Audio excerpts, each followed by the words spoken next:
دنیا کی تاریخ جنگ و جدل سے بھری پڑی ہے۔ پہلی اور دوسری جنگ عظیم سے قبل بھی ایسی خونریز جنگیں ہو چکی ہیں جن میں لاکھوں افراد لقمہ اجل بنے۔ جنگ ختم ہوتی تو پتہ چلتا کہ فلاں شہر، فلاں ملک صفائے ہستی سے ہی مٹ گیا، ریاستیں دھول کی مانند فضا میں گم ہو گئی۔ تاریخ انسانی میں ایسی بہت کم جنگیں ہیں جن میں خون نہ بہا ہو، دو ریاستوں کے درمیان معاملات افہام و تفہیم سے حل ہوئے ہوں، کبھی نہ کبھی تصادم ضرور دیکھنے کو ملا ہوگا۔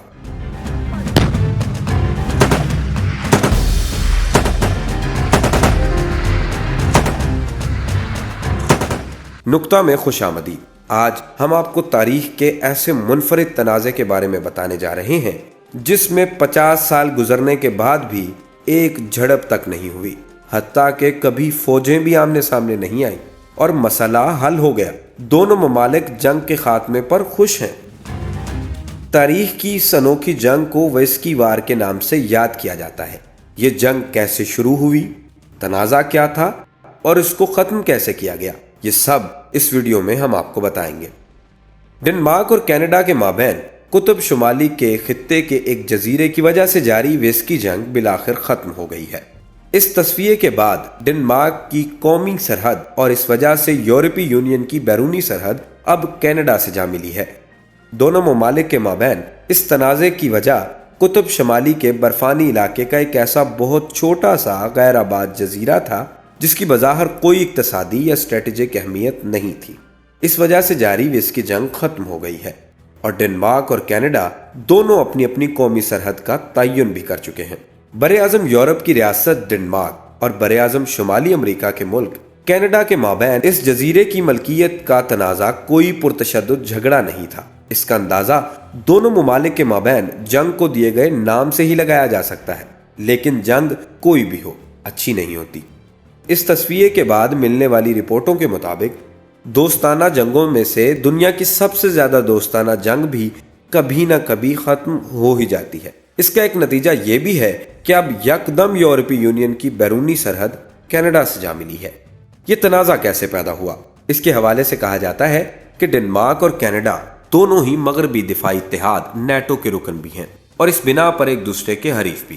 دونوں ریاستوں کے مابین سفارتی جھگڑا آرکیٹیکٹ کے انتہائی دور دراز علاقے کے ایک ایسے ننھے سے جزیرے کی وجہ سے پایا جاتا تھا جس پر رہا بھی نہیں جا سکتا۔ یہ جزیرہ سارا سال برف سے ڈھکا رہتا ہے۔ درجہ حرارت شدید ہونے کی وجہ سے انسانی زندگی کا وجود ممکن ہی نہیں ہے، لیکن زمین تو زمین ہے جس کے لیے بڑے بڑے تصادم تاریخ کا حصہ ہے۔ پاکستان اور بھارت کی ہی مثال لے لیں، سیاچن پر دونوں کی افواج کھڑی ہیں، سطح سمندر سے ہزاروں فٹ بلند یہ مقام جہاں زندہ رہنا ممکن نہیں، پھر بھی پاک بھارت جنگ اس خطے کی وجہ سے ہو چکی ہے۔ ابھی تک فوجیں وہاں الرٹ ہیں۔ کینیڈا اور ڈنمارک کے درمیان جس جزیرے پر تنازع موجود تھا اس جزیرے کا نام ہانس آئی لینڈ ہے اور یہ گرین لینڈ اور ایلس میئر آئی لینڈ کے درمیان واقع ہے۔ آرکیٹیکٹ کا جزیرہ گرین لینڈ ڈنمارک کی ملکیت ہے۔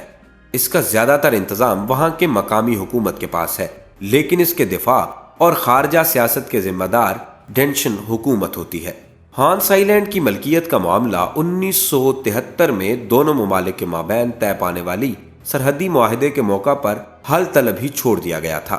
اب فریقین کے مابین ہانس آئی لینڈ کی تقسیم طے ہو گئی ہے اور اس کے دونوں حصوں کو ملانے والی سرحد ایسی پہلی قومی سرحد بن گئی ہے جس کے ایک طرف کینیڈا ہے اور دوسری طرف یورپی یونین۔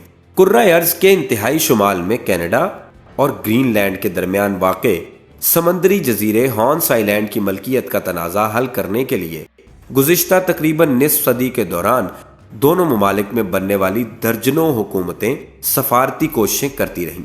اس دو طرفہ جھگڑے کے باقاعدہ خاتمے کے موقع پر اوٹاوا میں منعقدہ ایک تقریب میں کینیڈا کی خاتون وزیر خارجہ میلانی جولی نے اپنے ڈینش ہم منصب یپے کوفود کی موجودگی میں کہا کہ اس تنازع کے خاتمے کے لیے گزشتہ تقریباً نصف صدی سے کینیڈا کی مجموعی طور پر 26 وزرائے خارجہ کوششیں کرتے رہے۔